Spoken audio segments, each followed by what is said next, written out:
Government इतने बड़े बड़े इंफ्रास्ट्रक्चर बनाती है, स्टेडियम बनाती है, डैम बनाती है और इसके लिए चाहिए होता है गवर्नमेंट को एक स्टडी फ्लो ऑफ रेवेन्यू। और गवर्नमेंट के लिए one of the biggest source है टैक्स।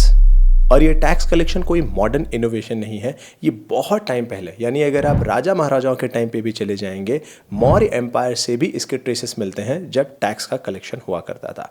लेकिन अब ये टैक्स कलेक्ट करना गवर्नमेंट के लिए एंड उसका यूज़ करना, यानी इंफ्रास्ट्रक्चर बिल्ड करना या उसको सोसाइटी के काम में लगाना, और वहीं दूसरी तरफ ऐसे लोग जो टैक्स देते हैं गवर्नमेंट को, इनके बीच में हमेशा से टॉम एंड जेरी का खेल चलता रहता है। कभी गवर्नमेंट कोई टैक्स लगाती है, लोग भागते हैं, और इसी चीज़ को सॉल्व करने के लिए एक और चीज़ इंट्रोड्यूस हुई और वो है टीडीएस, यानी कि टैक्स डिडक्शन एट सोर्स। इसका जो कोडिफिकेशन हुआ वो 1961 के आसपास हुआ। इसके पहले ज्यादातर केसेस में टैक्स आप जो भी आपने अर्न किया है उस अर्निंग में से आप कुछ पार्ट टैक्स के फॉर्म में गवर्नमेंट को देते थे, लेकिन इसमें बहुत ज़्यादा लीकेजेस हुआ करते थे। अब इन लीकेजेस को ब्लॉक करने के लिए 1965 में कोडिफाई करके टीडीएस का एकदम क्लियर कट रूल्स बन के आ गए, और इससे लोगों का जो इनकम टैक्स है वो डायरेक्ट वो गवर्नमेंट को देने की बजाय एक पर्टिकुलर सोर्स पे ही, जहां से उनको इनकम मिल रही है,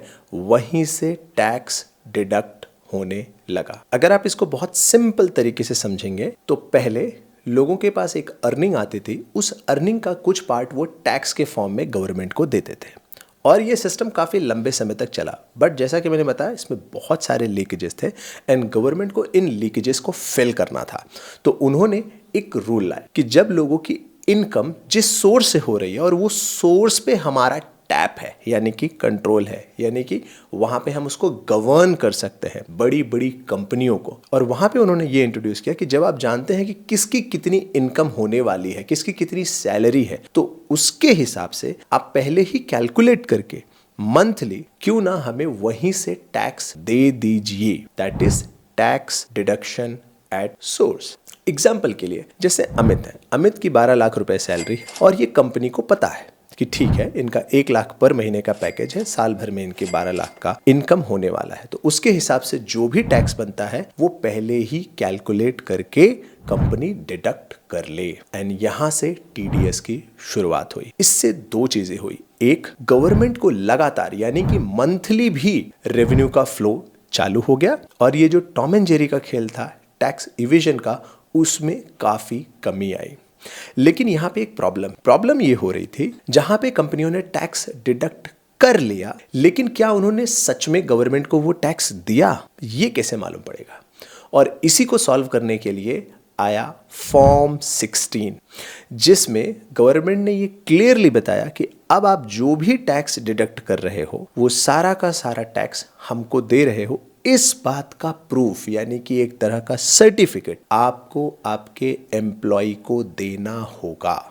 और ये इंट्रोड्यूस होते ही काफ़ी सारी चीज़ें खास करके एम्प्लॉयर पर्सपेक्टिव से सॉल्व होने लगी, और इसकी वजह से जो कुछ ऐसी प्रॉब्लम थी कि कंपनी ने टीडीएस तो डिडक्ट कर लिया बट उन्होंने गवर्नमेंट को दिया ही नहीं। और जब यहाँ पे हम टैक्स फाइलिंग के लिए जाते हैं और हम सोचते हैं कि अच्छा इतना टैक्स तो मेरा ऑलरेडी आपको मिल गया है, बट हो सकता है वो ना मिला हो, कंपनी ने दिया ही ना हो, और इस प्रॉब्लम का सोल्यूशन है form 16। Now you understood two concepts, TDS and form 16, ये क्यों आया। लेकिन इस फॉर्म 16 एंड बाकी चीज़ों को मैच करने में काफ़ी ज़्यादा मैनुअल वर्क हुआ करता था और ये एक टीडियस प्रोसेस था। तो इसको सॉल्व करने के लिए 1980s में इंट्रोड्यूस हुआ pan, which is permanent account number. Yes, जो पैन हम आज के टाइम पे यूज़ करते हैं ये 1980s में इंट्रोड्यूस हुआ, और इससे बहुत सारे प्रोसेसेस स्ट्रीमलाइन हो गए, यानी कि आपके फॉर्म नंबर 16 पे भी पैन आने लगा, जिससे ट्रेसिबिलिटी बढ़ गई, यानी कि ट्रेस करने के लिए कि किसका टैक्स आया है, किसका टैक्स नहीं आया है, कैसे उसको मैप करना है, यानी उसको नाम से मैप करने की बजाय अब वो सीधा सब कुछ पैन नंबर से होने लगा। लेकिन ये भी इतना क्लियर कट प्रोसेस नहीं था, इसमें और भी ज़्यादा इंप्रूवमेंट की ज़रूरत थी। एंड 1990s एंड 2000 तक आते आते डिजिटाइजेशन चालू हो गया, यानी कि सारा फॉर्म 16 का डेटा, इवन टैक्स का डेटा डिजिटल फॉर्मेट में स्टोर होने लगा, और इससे और ज़्यादा आसानी होने लगी। 2010 तक आते आते गवर्नमेंट ने डिक्लेयर किया हर कंपनी को फॉर्म 16 फॉर श्योर देना है बिफोर जून 15। 31 जुलाई तक जो हमारा लास्ट डेट है टैक्स फाइलिंग का, यानी 15 जून तक आपके पास फॉर्म 16 आ जाना चाहिए। ये 2010 में हुआ था। अब ये जो फॉर्म 16 होता है इसमें भी दो पार्ट होते हैं। पार्ट 1 विच इज कि कितना टैक्स डिडक्टेड है, कितना डिपॉजिटेड है, एम्प्लॉयर का डिटेल, एम्प्लॉय यानी आपका detail and many more thing. जबकि पार्ट 2 में जो होता है details of your salary, other income and tax कितना डिडक्ट किया गया है। और कई बार इसमें फिर भी कुछ कमियां रह जाती हैं, किसी की कुछ मिस्टेक्स हो सकती हैं, या फिर उसको रिकंसाइल करने के लिए भी एक और सिस्टम बनाया गया and that is TRACES. TRACES का फुल फॉर्म है TDS reconciliation analysis and correction enabling system. So TRACES नाम से बनाया गया जो कि रिकंसाइलेशन करने में हेल्प होती है। अगर किसी का कोई रॉन्ग टीडीएस डिडक्ट हुआ है, किसी का ज़्यादा डिडक्ट हुआ है, कम डिडक्ट हुआ है, तो वो रिकंसाइल करने में बहुत ज़्यादा आसानी होती है। जब ये 1960s में शुरू हुआ था तब ये सैलरी तक ही सीमित था, यानी कि जिन लोगों को सैलरी मिल रही है उनके लाइफ में टीडीएस आ चुका था। लेकिन 1980s तक आते आते इसमें चाहे आपको इंटरेस्ट मिल रहा हो, यानी बैंक से इंटरेस्ट मिल रहा हो, डिविडेंड मिल रहा हो, या फिर एक रिकॉग्नाइज्ड सोर्स से आपको इनकम आ रही है, उन सारे सोर्सेस पे गवर्नमेंट ने टीडीएस लगाना चालू कर दिया। इवन अगर आपका 40,000 से ज़्यादा आई थिंक इंटरेस्ट बनता है बैंक में, उस पर भी टैक्स डिडक्शन एट सोर्स हो जाता है, विच इज टीडीएस हो जाता है। अब क्वेश्चन है कि फॉर्म 16 में तो एम्प्लॉयर ने बता दिया कि भाई मैंने आपका इतना टैक्स डिडक्ट किया है और यहाँ पे सबमिट किया है, लेकिन बैंक जो टीडीएस डिडक्ट कर रहा है उसको कैसे पता लगेगा कि हाँ बैंक ने मेरा जो ये टैक्स है उसको भर दिया है? उसके लिए एक और फॉर्म है and that is form 16A, जहां पे जो भी आपका ये इंटरेस्ट वाली जो इनकम है या इस तरह की जो इनकम होती है बैंकों से या इंश्योरेंस कंपनी से आपको मिल रही है, वहां पे जो टीडीएस कनेक्ट हो रहा है, कलेक्ट किया जा रहा है, that comes under form 16A। यानी कि अब आपको दो फॉर्म मालूम पड़ गए, फॉर्म 16 एंड फॉर्म 16A।